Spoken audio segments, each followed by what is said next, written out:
Aujourd'hui, je souhaite partager avec vous un message de grâce intitulé « Les 4 étapes qui apportent des miracles ». Le passage biblique d'aujourd'hui est tiré de Marc 11, 20 à 25. Lisons-les ensemble.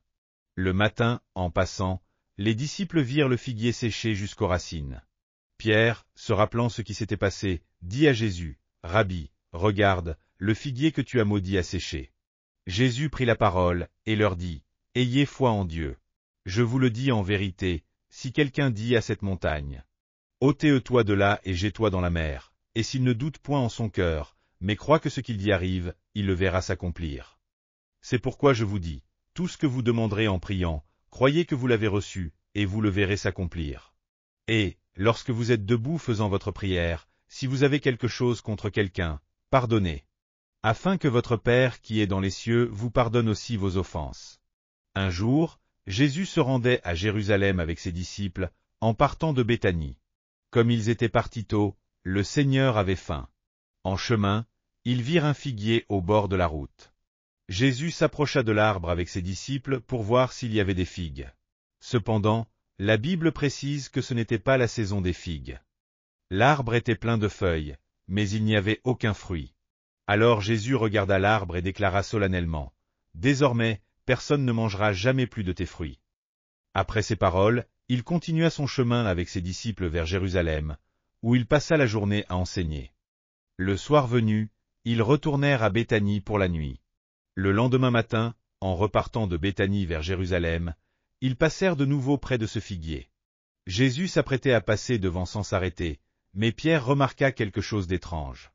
L'arbre, qui la veille était encore plein de feuilles, s'était complètement desséché, depuis les racines. Pierre, étonné, s'exclama, « Maître, regarde, le figuier que tu as maudit est desséché. » Jésus saisit cette occasion pour donner un enseignement pratique sur la puissance de la foi et sur la manière dont chacun peut l'exercer. Il dit alors, « Ayez foi en Dieu. Si quelqu'un dit à cette montagne, « Enlève-toi de là et jette-toi dans la mer », et s'il ne doute pas dans son cœur, mais croit que ce qu'il dit arrivera, cela lui sera accordé. Tout ce que vous demanderez dans la prière, croyez que vous l'avez reçu, et cela vous sera donné. Et lorsque vous priez, si vous avez quelque chose contre quelqu'un, pardonnez-lui, afin que votre Père qui est dans les cieux vous pardonne aussi vos fautes. » Ainsi, Jésus a clairement expliqué ici les 4 étapes de la vie de foi qui amènent de grands miracles. La première chose que le Seigneur nous a expliquée est « Ayez foi en Dieu ». Mes amis, il existe 2 types de foi dans ce monde. Le premier type est la foi humaine, basée sur les connaissances et les expériences humaines. Nous, en tant qu'êtres humains, ne pouvons pas vivre sans un minimum de foi en ce monde. Lorsque nous acquérons des connaissances scientifiques ou des expériences pratiques et que nous sommes convaincus, nous agissons ensuite par foi. C'est pourquoi nous faisons confiance aux médicaments. Les médicaments sont fabriqués de manière scientifique par des entreprises pharmaceutiques qui les testent pour en prouver l'efficacité. C'est pourquoi nous faisons confiance aux entreprises pharmaceutiques. Lorsque de nouveaux médicaments sont commercialisés, nous ne ramenons pas d'éprouvettes à la maison pour les analyser et les prouver nous-mêmes. Nous faisons simplement confiance à l'avis des entreprises pharmaceutiques et achetons ces médicaments en pharmacie. Il en va de même pour les médecins. Nous faisons confiance aux compétences des médecins qui ont été diplômés des facultés de médecine et qui ont réussi leurs examens médicaux, au point de leur confier nos vies les plus précieuses. Sans cette confiance, nous ne pourrions pas prendre de tels risques. Aujourd'hui, nous faisons confiance à l'électricité. Grâce à cette confiance, nous utilisons divers appareils électriques, la radio, la télévision, le télégraphe et le téléphone. Nous montons dans des voitures en toute confiance, et bien que les avions, qui volent dans les airs, puissent sembler extrêmement dangereux du point de vue humain, nous leur faisons confiance pour traverser l'océan Pacifique et l'océan Atlantique avec aisance.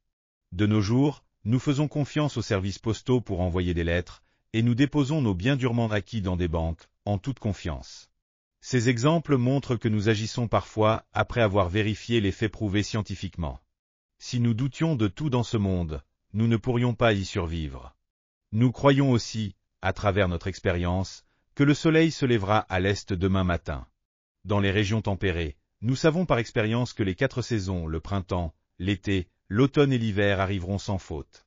Nous faisons confiance à ces faits prouvés par notre expérience et organisons nos vies en conséquence. Si le ciel est rouge le soir, nous croyons que le temps sera clair demain. Si le ciel est rouge au matin, nous savons par expérience qu'il fera mauvais et qu'il pleuvra, et nous agissons en conséquence. Ce type de foi est fondé sur les connaissances humaines et les expériences humaines universelles. Tout le monde, croyant ou non, peut avoir ce genre de foi. Cependant, il existe une foi spéciale. Jésus nous a dit, « Ayez foi en Dieu ». Croire en Dieu est différent de la foi universelle, car la foi consiste à croire en quelque chose après l'avoir connu et expérimenté. Or, avec les connaissances du monde, il est impossible de connaître Dieu ou de faire l'expérience de Dieu. Par conséquent, il est impossible de croire en Dieu. Les gens de ce monde ne connaissent pas Dieu et ne peuvent pas faire l'expérience de Dieu, et c'est pourquoi ils ne peuvent pas croire en Dieu. Lorsque Jésus nous dit « Ayez foi en Dieu », il ne s'agit pas de croire en Dieu sur la base des connaissances ou des expériences du monde. Si nous voulons croire en Dieu, il nous faut mettre de côté nos connaissances du monde. Il faut aussi mettre de côté nos expériences du monde. Pour croire en Dieu, il nous faut acquérir de nouvelles connaissances et de nouvelles expériences. Ce sont des connaissances et des expériences qui dépassent la portée des connaissances et des expériences humaines. Quelles sont ces nouvelles connaissances et ces nouvelles expériences? Il s'agit de connaître Dieu et de faire l'expérience de Dieu, ce qui est impossible sans la Bible. Sans la Bible, mes amis, il est impossible de connaître Dieu ou de croire en Dieu. Il est impossible de croire en ce que l'on ne connaît pas.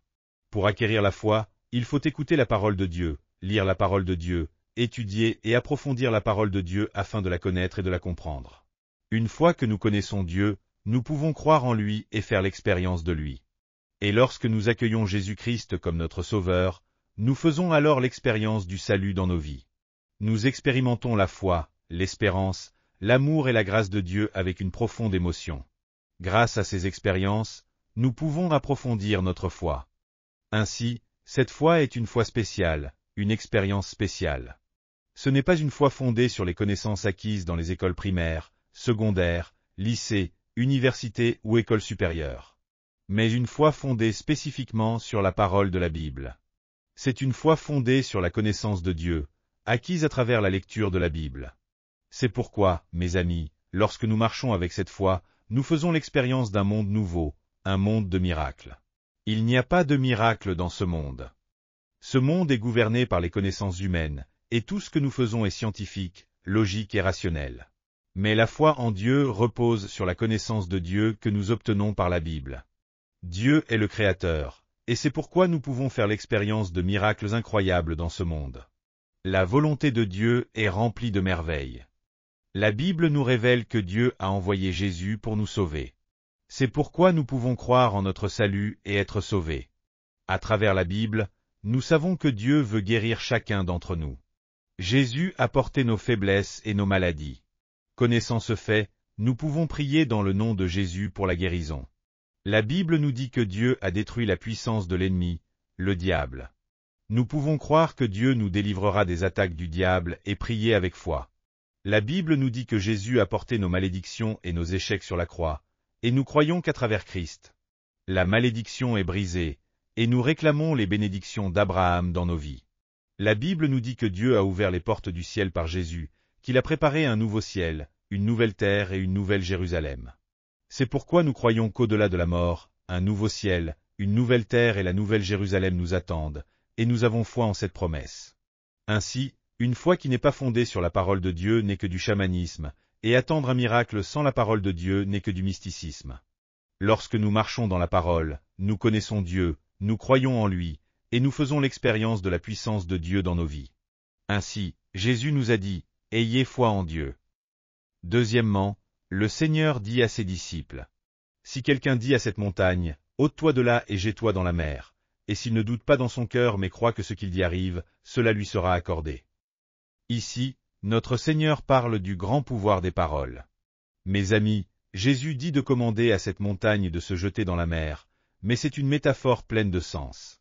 Si l'on pouvait ordonner aux montagnes de la Corée, ce pays de montagnes, de se jeter dans l'océan Pacifique, cela serait merveilleux. Mais ce que le Seigneur veut dire, c'est plutôt que vous et moi devons ordonner aux montagnes des problèmes que l'ennemi maléfique, Satan, nous amène. Tout au long de notre vie, divers problèmes envoyés par Satan, qui vient pour voler, tuer et détruire, nous assaillent. Il s'agit de problèmes de péché, de maladies, de conflits entre les gens, d'échecs et de déceptions dans nos affaires et dans la vie, de problèmes de souffrance. Des montagnes aussi grandes que celles que Satan nous apporte, nous faisant face, nous mettant dans des situations impossibles à résoudre ou à surmonter. Mais la Bible nous dit d'utiliser le grand pouvoir des paroles contre ces montagnes. Que nous dit-elle de faire avec ces paroles? Ordonnez à cette montagne de se jeter dans la mer, a-t-elle dit. Mais, même si nous parlons, cela ne semble pas avoir beaucoup d'effet, pourrait se demander quelqu'un.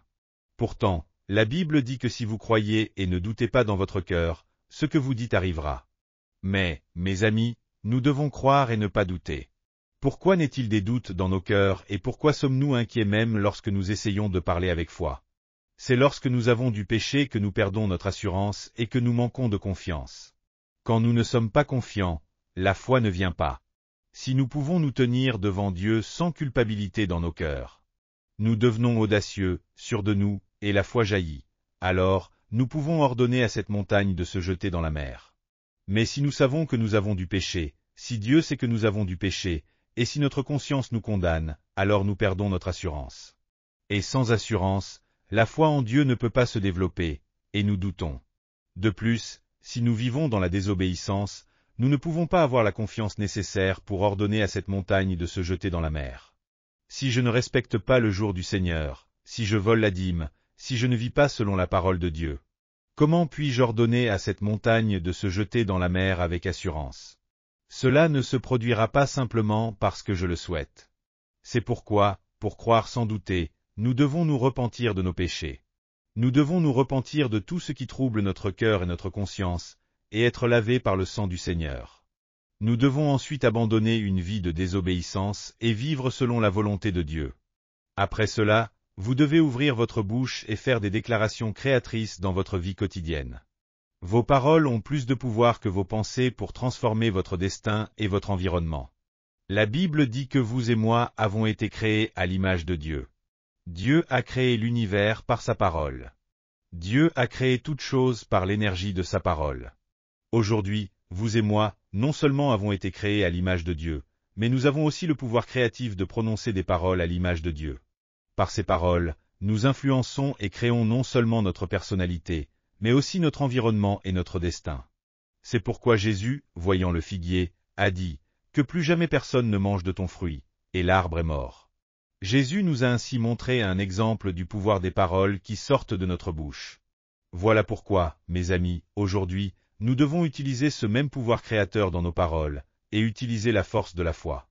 Dites, le chagrin quitte notre famille, toutes les maladies disparaissent, tous les échecs et les déceptions disparaissent. Je suis un vainqueur, je réussis, je suis une personne bénie. Ces paroles sont incroyablement puissantes. Dites, je triomphe du péché, le diable ne peut pas voler, tuer ou détruire ma vie, le diable doit s'en aller, je suis en bonne santé et protégé contre la maladie. Cette année, je suis béni, j'ai reçu la vie éternelle, les problèmes sont résolus, le désespoir disparaît, l'échec n'existe plus.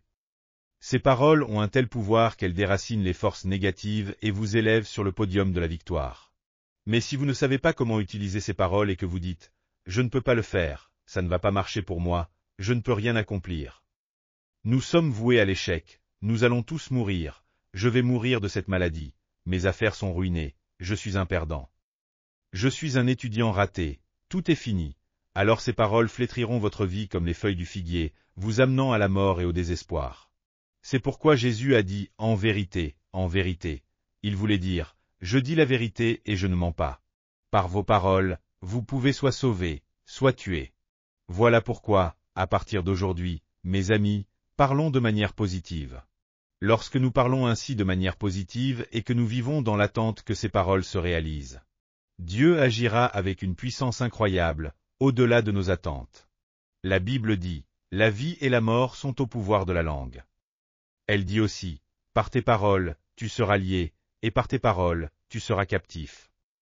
C'est pourquoi, dans cette deuxième étape de la foi enseignée par Jésus, je prie au nom du Seigneur que nous adoptions l'habitude de prononcer toujours des paroles positives, sans laisser de doute s'installer. Troisièmement, le Seigneur a dit, tout ce que vous demanderez en priant, croyez que vous l'avez reçu, et cela vous sera accordé. Mes amis, demander en priant, signifie exprimer un désir ardent du cœur. Lorsque vous priez Dieu avec un désir brûlant, jusqu'où devez-vous prier? Mes amis, vous avez beaucoup d'expérience en prière. Quand vous priez, jusqu'à quel point devez-vous prier pour atteindre cette phase où vous êtes sûr que la prière sera exaucée?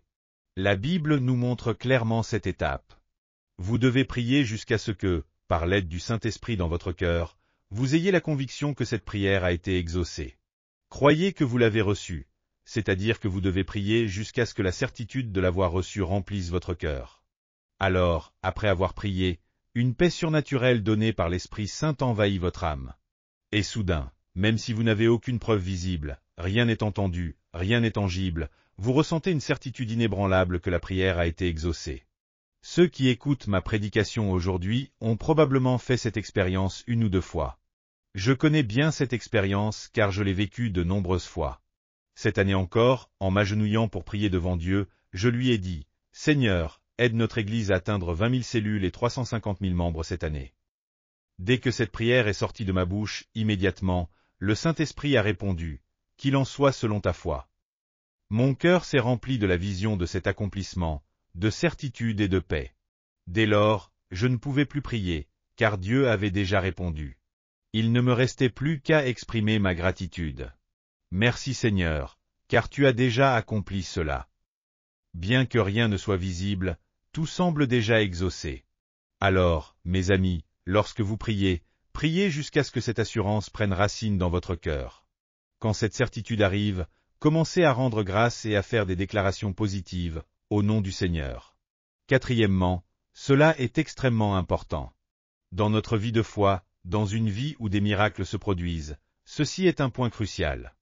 Le Seigneur dit, lorsque vous priez, si vous avez quelque chose contre quelqu'un, pardonnez-lui, afin que votre Père qui est dans les cieux vous pardonne aussi vos offenses. Mes amis, si nous gardons rancune contre notre prochain, Dieu ne pourra pas agir. Car Dieu est amour, et tant que nous gardons de la haine ou de la colère dans nos cœurs, il ne pourra répondre à nos prières. Nous avons tous été pardonnés d'une dette infiniment grande devant Dieu. Si nous avons été pardonnés, mais que nous ne pardonnons pas à ceux qui ont une petite dette envers nous, Dieu nous remettra entre les mains du geôlier. Et qui est ce geôlier? C'est Satan, la maladie, la malédiction, la souffrance et l'angoisse. La Bible le dit clairement.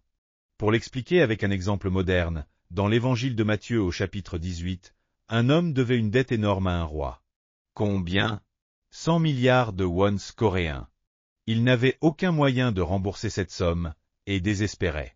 Le roi dit qu'il devait vendre ses enfants et tous ses biens pour rembourser, mais l'homme se lamentait en pleurant. Le roi, pris de pitié, dit, « D'accord, je sais que tu ne pourras jamais rembourser cette somme. Je t'annule ta dette, tu ne me dois plus rien. » Cet homme, rempli de gratitude, sortit en pleurant de joie. Il rencontra alors un ami qui lui devait 4000 wons. Il prit cet ami par le col et dit, « Paie-moi ce que tu me dois. » Son ami répondit, « Donne-moi un peu plus de temps, je ne peux pas te rembourser maintenant. » Mais au lieu de lui faire grâce, il le fit jeter en prison. Ses autres amis, indignés, rapportèrent cela au roi, qui, furieux, fit revenir cet homme. « Toi, méchant serviteur, tu me devais 100 milliards, et parce que tu ne pouvais pas me rembourser, je t'ai pardonné. Mais toi, tu ne pouvais même pas pardonner à ton ami qui te devait 4000 wons? Mets-le en prison, jusqu'à ce qu'il ait remboursé chaque centime. » Et Jésus ajouta, « Ainsi en sera-t-il pour vous si vous ne pardonnez pas les fautes de votre prochain. Que fera donc notre Père céleste? Il nous livrera au geôlier, qui nous fera souffrir. » Beaucoup de souffrances dans ce monde viennent de l'incapacité à pardonner. Un mari ne peut pardonner à sa femme, une femme ne peut pardonner à son mari, et ainsi ils se livrent mutuellement au geôlier. Cela apporte la souffrance dans le foyer, la maladie, les tempêtes de la vie, l'échec dans les affaires, et les déceptions dans les relations humaines. Ce sont des formes de torture que nous subissons après avoir été livrés au geôlier. Mes amis, dans nos églises aussi, quand les frères et sœurs ne peuvent pas s'aimer et se pardonner, Dieu nous livre à ses geôliers, et nous n'avons pas de paix. Bien que nous venions à l'église, adorions Dieu, nos cœurs sont sans joie, sans paix et sans allégresse. Notre foi ne grandit pas. Dans notre vie sociale, il y a des gens que nous ne pouvons absolument pas pardonner. Comment puis-je pardonner une telle personne? Mais, mes amis, je ne parle pas de savoir si cette personne mérite ou non d'être pardonnée. Même si elle ne le mérite pas, il faut lui pardonner unilatéralement.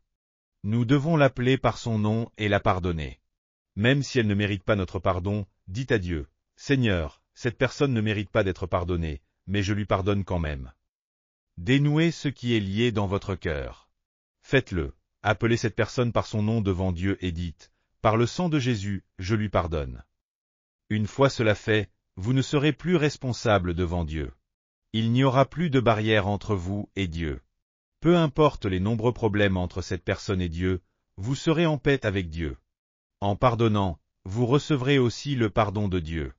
La barrière entre vous et Dieu sera brisée, et la grande puissance de votre foi se manifestera.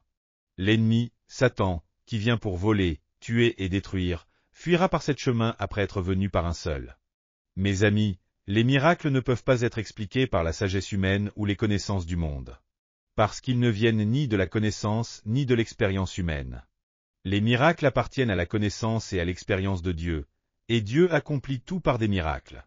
Ainsi, lorsque nous croyons en Dieu comme Jésus nous l'a enseigné, lorsque nous faisons des déclarations créatrices, lorsque nous prions jusqu'à ce que la certitude de l'exaucement remplisse notre cœur, et lorsque nous remercions Dieu avec foi, puis pardonnons aux autres en son nom, nous nous tenons légers devant Dieu, sans rancune.